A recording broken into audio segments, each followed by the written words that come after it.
Well 11th class students, हमारा next topic accounts में जो है दैट इज़ इनकम्प्लीट रिकॉर्ड्स या सिंगल एंट्री सिस्टम, जो सबसे पुराना मेथड है जिसमें हम लोग ट्रांजैक्शन को एक ही बारी रिकॉर्ड करते हैं। जैसे दुकानदार के पास हम जाते हैं, वो टोटल ऐसे 2+2+2 6 ऐसे करके कर लेता है, कोई डबल एंट्री सिस्टम का यूज़ नहीं करता।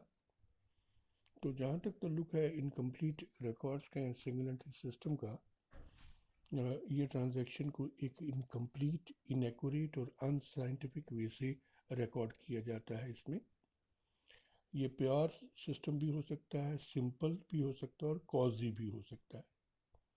प्योर सिस्टम में खाली पर्सनल अकाउंट बनाए जाते हैं, सिंपल में पर्सनल अकाउंट और कैश बुक बनाई जाती है, और कॉजी में कैश बुक के अलावा सब्सिडरी बुक्स भी बनाई जाती हैं। तो इसमें सिंपली कहा जाए तो इनकम्प्लीट रिकॉर्ड या सिंगल एंट्री सिस्टम जो है personal accounts, cash book, vouchers वगैरह का यूज़ करता है, लेकिन एक जैसी रिकॉर्डिंग नहीं होती डबल एंट्री की तरह। तो सिंपल सा सिस्टम है, थोड़े से अकाउंट बनाए जाते हैं, टैक्स की चोरी होती है इसमें वैसे। और जहाँ तक ताल्लुक है लिमिटेशंस का, तो it's difficult, you can't measure the arithmetical accuracy, क्योंकि फाइनेंशियल स्टेटमेंट्स में बनाते ही नहीं, जज नहीं कर सकते फाइनेंशियल पोजीशन हम इसकी फर्म की, टैक्स असेसमेंट भी नहीं हो पाती। तो बड़ा ही एक ऐसा डिफेक्टिव सिस्टम है जिससे हम लोगों को सही ढंग से इंफॉर्मेशन नहीं मिलती। तो अब देखा जाए डबल एंट्री और सिंगल एंट्री में यही इम्पॉर्टेंट है कि डबल एंट्री फुल इन्फॉर्मेशन देता है, सिंगल एंट्री नहीं देता हमें इतनी information. Double entry no doubt costly है, लेकिन सिंगल एंट्री कॉस्टली ना होने के बावजूद यूजलेस। डबल एंट्री में हाँ ऑल अकाउंट्स बनाए जाते हैं, सिंगल एंट्री में क्या है, ओनली पर्सनल अकाउंट और कैश बुक। फ्रॉड के चांसेस डबल एंट्री में हो सकते हैं, लेकिन उतने नहीं जितने सिंगल में होते हैं।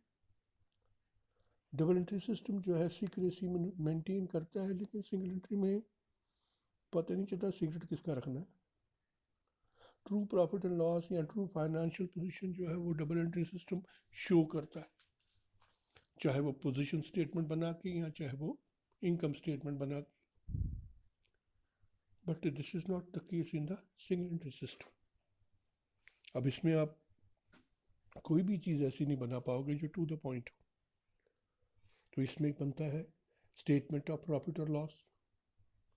तो उसमें आप क्या करते हो कि क्लोजिंग कैपिटल में ड्राइंग ऐड कर देते हो, लेस उसमें से एडिशनल कैपिटल कर देते हो तो एडजस्टेड कैपिटल बनता है, फिर लेस ओपनिंग कैपिटल करके प्रॉफिट और लॉस निकालते हो। इसके अलावा जहाँ तक अकाउंटिंग ट्रीटमेंट का है, इसका ताल्लुक स्टेटमेंट ऑफ अफेयर्स बनाई जाती है इसमें। Basically statement of affairs balance sheet ही है, उसमें कैपिटल नहीं गिवन होता। तो अगर जैसे हमने सिंगल एंट्री करना है तो हम लोगों को बिगिनिंग और एंड का कैपिटल गिन होना ज़रूरी होता है। अगर बिगिनिंग का हमारे पास कैपिटल नहीं है या एंड का कैपिटल नहीं है तो हम statement affairs in the beginning बनाएंगे, फिर एट द एंड बनाएंगे, दोनों कैपिटल को लेकर फिर हम स्टेटमेंट ऑफ प्रॉफिट और लॉस बनाएंगे। अब कई बार ऐसा होता है कि हम लोगों को एडजस्टमेंट्स दी जाती हैं एसेट्स वगैरह की, क्या नाम है इसका, इनको आप एडजस्ट कीजिए फुट नोट में। तो उस केस में हम दोनों स्टेटमेंट्स बनाते हैं, और स्टेटमेंट ऑफ प्रॉफिट और लॉस जो है उसमें हम जो डेप्रिसिएशन वगैरह या प्रोविजन वगैरह हैं उनको लेस करके प्रॉफिट निकालते हैं, और फिर फाइनल बैलेंस शीट या रिवाइज बैलेंस शीट उस कंपनी का हम बनाते हैं।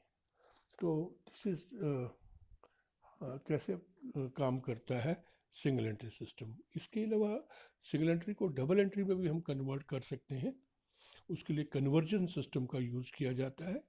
उसके लिए debtor account, creditor account, purchases, sales, ये डिफरेंट अकाउंट्स हम बनाते हैं, और फिर हम उसी से trading, profit and loss account और बैलेंस शीट बनाकर इस सारे मेथड, डिफेक्टिव मेथड को करेक्ट कर देते हैं। तो this is all about single entry system in class 11th. Thank you. next time with the next lecture.